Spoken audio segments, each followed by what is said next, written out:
Génor TV, Chana Kitoko. Image na yo na monde entier balelango makasi. Génor TV nangai, bana kini basepeli makasi. Ba diaspora, bana Congo. Bosunga Génor TV, ekende liboso. Chana monene, Génor TV, Chana monene. Image na yo na monde entier balelango makasi. Génor TV nangai, bana Congo basepeli makasi. Bana kini, chaîne oiza pona bino. Pour nous dans moni ba image non par-ci par-là. Donc na sepela qui fort, bana Congo, bana Poto, ba diaspora. Bo s'abonner na chaîne Bino Génor TV, mingi ko lezati. Boki eza Génor TV. Bo s'abonner massivement, bo soutenir Génor TV, bo soutenir sous manager d'Abisso Franck Ojivadol il est pour na ba initiative. Génor TV. Nazo banda émission na ko souhaiter joyeux anniversaire na moko ba cameraman Nabiso, c'est une fille brave, très courageuse, Naomi Bimpe. Nazo souhaiter joyeux anniversaire na équipe nyonso ya Génor TV. Na to souhaiter joyeux anniversaire Nzamba Likolo à Pambolaï, c'est une fille brave, très courageuse, qui ne recule pas lorsqu'il s'agit de prendre les images. Partout elle pénètre. Naomi Bimpe, qu'on appelle affectueusement, ou que nous appelons affectueusement la souriante. N'a souhaité yo joyeux anniversaire au nom et pour le compte de Génor TV, en tant que votre DG, n'a souhaité yo joyeux anniversaire. Je peux te chanter un peu. Joyeux anniversaire, joyeux anniversaire, joyeux anniversaire, Naomi Bimpe. Joyeux anniversaire. Nzambe abakisolo ba mikolo ebele ya vie. Merci beaucoup. Coucou Falelote parce que tu es très importante pour la République. Parce que tout ce que tu fais, c'est pour l'intérêt des Congolais. Merci. Nzambe a Pambulayo. Voilà, Sango Yamawa, Maman National, Tchalamwana, Mama Wana, elle a beaucoup fait pour ce pays. Malgré ndenge tango kota na politique, akuma qui trop contesté et résisté même na bande konaye famille naye nanu bango moko ba banda ko condamner ba position naye politique parce que ba banda ko soutenir ba oyo ba politicien oyo bande konaye wana banda ko soutenir. C'est comme ça que ba banda ki ko bundise makasi, mais sur le plan artistique Madame Tchalamwana Oyo Aouti Kabiso, elle a fait un grand travail Namboko Oyo et à Koti Kala toujours et toujours Naba esprit Yaba Congolais Nyoso parce que Banzembo Nae Tilelo et Yemba Maka partout et Yemba partout vraiment Atikali na Mite Manabiso Toeli Susu Awa comme d'habitude Ponako Solola Maima Makolekana Est Yambo Kanabiso. Chaque jour, Makambozo Bakisama. Chaque jour, Makambozo Bakisama. Donc, Biso peut être obligé, de temps en temps, comme je vous dis souvent, local na Est, Kimia Nanu Ezongi totalement te, Biso peut batuya média, ya micro, Tokoti Kape Kolobelangote, parce que chaque fois quand nous venons pour évoquer cette question-là, Tozako éveiller conscience ya ba Congolais et puis Tozako interpeller ba commanditaire ya atrocité oeza na Est na biso po ba mekempe ko yokela bande ko bazoku fana mawa baza batu baza na ba famille na bango tant bazoku fa bana bazotika la ba orphelin ba mama bazotika la ba veuve mibali bazotika la ba veuve donc ezo panza ba famille. Voilà pourquoi biso tozo leka pona kolobela yango. Il y a un frère oyo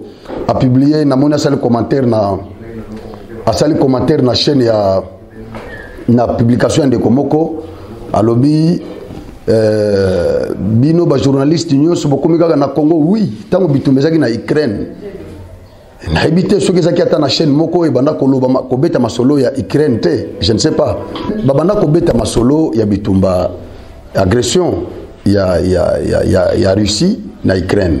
C'est comme ça que nous aussi toko tika la munoko ya okangate tango makambozo kende surtout tango zo tambola malamu Nous devons être là pour applaudir, encourager nos autorités.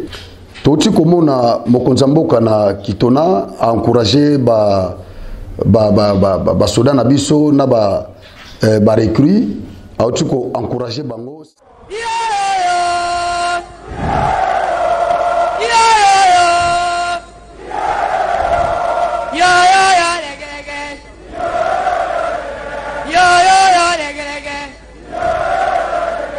Obuta kufae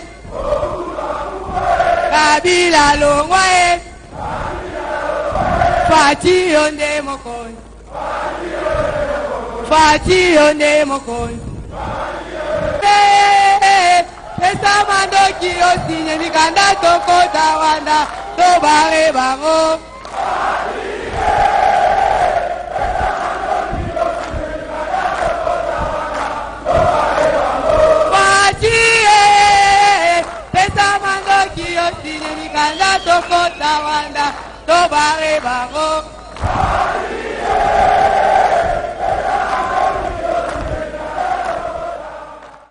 C'était pour nous un bon geste. Tufandana Kabila na mboko itotikala komuna yangote, mais Fachi azongisi biso un peu Mobutu na esprit. Parce que tout le monde vraiment dialogue nena basoda baza ko yembelaye basoda bazo sepela, vous sentez que les militaires bazaki vraiment attachés à l'autorité, il y a président Félix Antoine Tshisekedi. Et donc pour Nabiso et Salaki biso malamu, parce que de temps en temps il faut que l'obela basoda, il faut que kutana na basoda et puis à expliquer bango les avantages, il y a loi, il y a programmation militaire. Oyo totikala kozwate banda indépendance na biso, mais lelo loi na proposition il y a gouvernement, donc c'était les projets na projet il y a gouvernement ba député na biso ba voter loi na pour notre armée, la loi de programmation. Donc lelo armée na biso e kozala mieux budgétisé na mboka oyo. Armée na biso toko il faut toyeba nombre ya ba effectif ozomona lwana e kubare route Kagame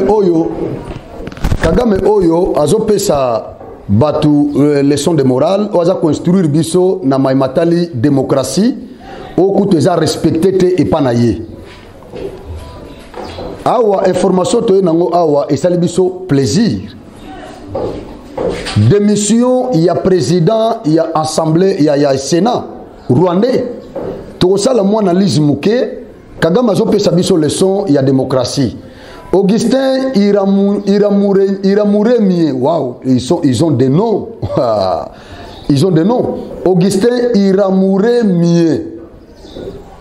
Azalaki président, il y a sénat rwandais. C'était Hutu, Aza tout cité. Parce que à partir du massacre, il y a Est, agression rwandaise, na RDC, bande mingi ya ba Hutu, ba komi ko se retirer, pembeni ya Kagame. Parce que bazo comprendre que il y a les tyrans à Kigali. Alors ils ne veulent pas qu'on subir ba sanction, parce que bazo sentir que ba sanction ezoya. Kagame n'écoute pas, c'est un bon dictateur qui se respecte. Mais c'est lui le premier à nous donner la leçon de morale ou les leçons de morale en matière de la démocratie, qui est un système qui n'est même pas respecté scrupuleusement au Rwanda. Et pourtant chez nous, la démocratie est respectée. Surtout que en termes de pourcentage, au Rwanda, il y a 2%, il y a démocratie et pas Nabango. Et pourtant la RDC en Afrique, elle figure sur la liste des pays démocratisés.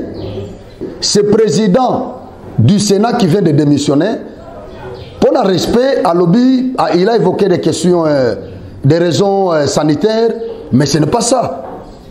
Preuve en est que ce président qui vient de démissionner, selon le système rwandais, président Yemoutano Makaba sénateur. Tandis que chez nous, le bicaméralisme est respecté. Et pas nabiso, sénateur, baza élu na suffrage indirect par les représentants des souverains primaires. En l'occurrence, les députés provinciaux. C'est eux qui élisent les sénateurs. Maintenant, le président du Sénat, lui, est élu par ses collègues sénateurs. Mais ici, c'est Kagame qui nomme les sénateurs. Vous comprenez la confusion. Moutozo Lingakopé Sabiso, leçon de morale en matière de la démocratie. Donc, et pas na bango, sénateur baza nommé par le chef de l'État. Maintenant, c'est les sénateurs à leur tour qui élisent leur président. C'est comme ça que ce monsieur Augustin Iramouremie, il a démissionné, c'est un Hutu. Il a servi Kagame pendant beaucoup d'années. Mais aujourd'hui, il a compris que le pays est en train de se fondre. Alors je ne vais pas contribuer dans cet effondrement de notre pays. Et je sentir que la sanction économique la bango loko la matangambula. Toti koyoka awa Union européenne. Oui, elle est condamnée par beaucoup de journalistes, beaucoup d'analystes politiques. L'Union européenne a sanctionné bateau bazakutu concerné mingi, bien que bamuso baza concerné, mais muso baza concerné. Biso tozo kanisa que l'Union européenne devait commencer par sanctionner les commanditaires de ces massacres qui se vissent dans l'est de la RDC. Et ce commanditaire est connu de tous. Commencer par les sanctionner lui et ses collaborateurs. Ce commanditaire-là est connu, le principal est connu, c'est Kagame. Parce que dans le rapport Ebele, le rapport il y a Nations Unies, son nom est cité là-bas. C'est lui, Kagame, qui est commanditaire. C'est lui.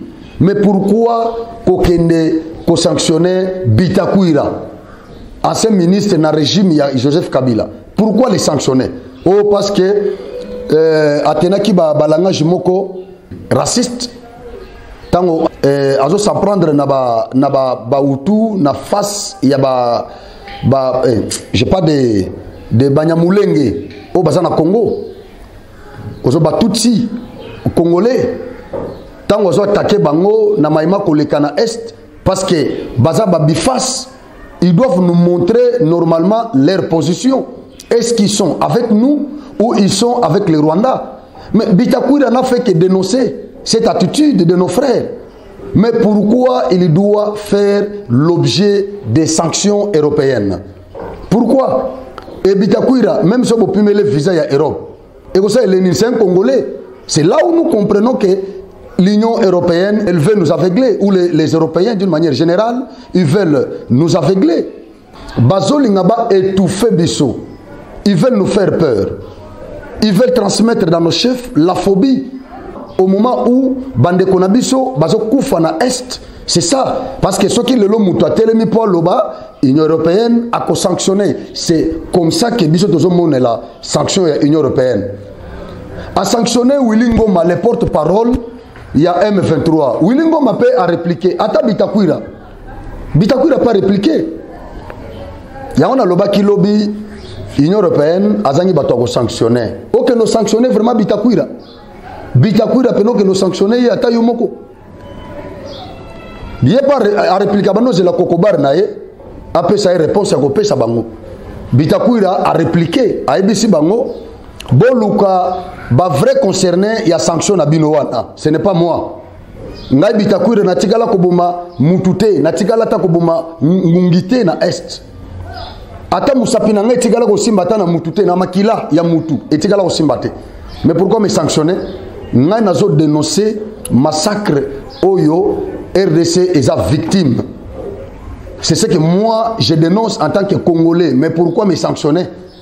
Alors Bitakwira a rejeté la sanction on a lobby bokende koluka ba vrai concerné ya sanction.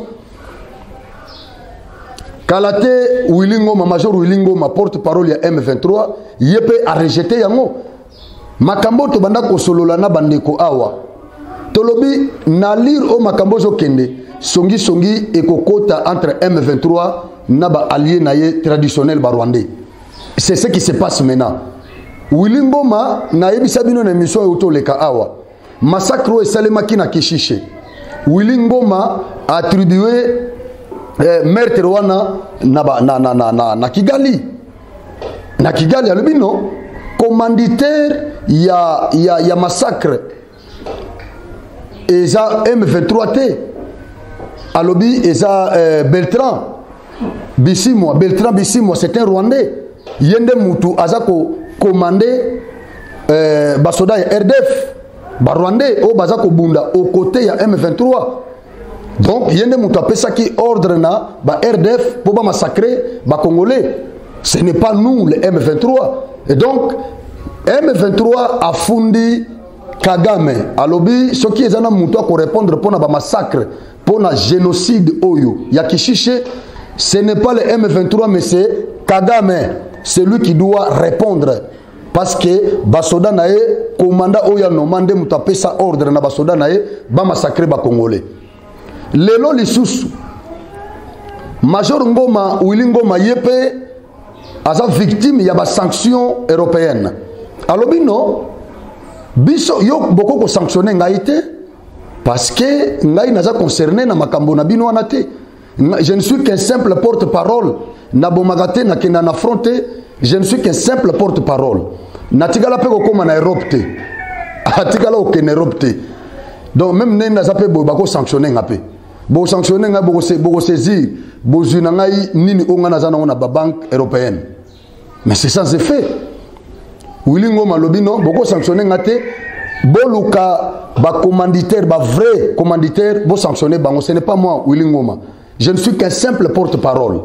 Donc, selon Willy Ngoma, le commanditaire est en Rwanda. Et puis, à promettre Bango Lobby, ceux qui vont continuer à dénoncer Bango. Bato baza, promoteur y a massacre Oyo, et je sais les mana Est. Ce n'est pas moi, Willy Ngoma, je ne suis qu'un simple porte-parole. À Lobby, bato yo, baza na sima ya M23, ceux qui vont continuer à sanction yo, na dénoncer Bango. Willy Ngoma selon ye, l'Union européenne est responsable indirectement. Il considère que c'est l'Union européenne qui est responsable indirect. Il y a un massacre Oyo et je sais les mana RDC. Ils appellent un responsable Moussous direct, c'est-à-dire ce que nous appelons en droit les responsables moraux ou intellectuels et les responsables matériels. C'est-à-dire, au bazan front, na M23P, na RDF, bango bazan responsable matériel. Mais l'Union européenne, na ba Rwandais neti Kagame, bango bazan responsable intellectuel. Et donc, il y a un lobby à Kobanda Kosite, bango so va continuer na ba sanction na bango. Donc, makambo nengezo kendele, ba kombo ya bato kotanga ba awa. Donc, confusion et koti naka y a ba ennemi na biso. Mais ba Congolais Moussousou, il y a opposition baza dubitatif jusque là. Pour na bango, Félix n'a rien fait. Pour na bango, Félix azana position à Mabé. Pour na bango, Félix Ndé azana na faiblesse, na état et faiblesse. Et pourtant, au regard de ce qui précède, nous pouvons inférer que Oyazana état faiblesse, c'est le Rwanda. Rwanda, par le biais de son ministre des Affaires étrangères, a considéré l'Union européenne, Lokola, Bangonde Bazako exacerbé. Crise na RDC. C'est-à-dire la crise existe déjà, mais l'Union européenne a exacerbé yango. Donc a matissa crise. Je ne sais pas ce que cela veut dire. En quoi est-ce que l'Union européenne exacerbe la crise? Je ne sais pas dans le sens où Rwanda zolo belango. Et pourtant, biso tozo senga dans l'Union européenne a sanctionné d'abord ba vrai commanditaire. Kagame Nabatunaye. Au lieu ya kotika bango koya na Congo ko continuer ko sanctionner kaka ba rebelle oui, bon sanctionner bango nous sommes d'accord. Mais Bitakwira qu'est-ce qu'il a fait? Qu'est-ce que Bitakwira a fait? Qu'est-ce que Bitakwira a fait? Bitakwira. Et donc tokosenga na bandeko ya Union européenne de commencer par sanctionner le Rwanda d'abord, parce que c'est le Rwanda qui est le responsable intellectuel de ces massacres de l'Est. C'est quoi comme les lots, bazo rendre biso de road à Pilate.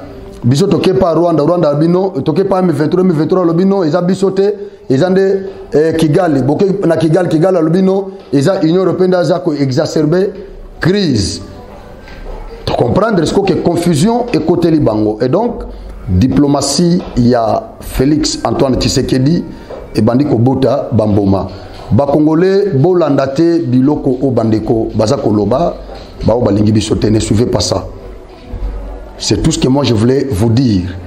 Tozo Zelasiko Kagame a nommé les sous sénateurs oya ko remplacer Vincent Oyo Aouti ko démissionnaire. Mais j'informe à Kagame que chez nous, la République démocratique du Congo, le président de la République ne nomme pas les sénateurs. Les sénateurs sont élus au suffrage indirect. Les élus de nos élus, les députés provinciaux. Ce sont eux qui élisent les sénateurs. À leur tour, les sénateurs élisent leur président. C'est comme ça que ça se passe chez nous, dans un pays où la démocratie est totalement installée. Voilà, donc vous n'avez aucune leçon de morale en matière de la démocratie à nous donner. Parce que nous, les Congolais, nous sommes assortis de cet esprit de démocratie. Donc, Nzambe Apambola Mboka Nabiso, Kigali, Eza Musika, il y a démocratie.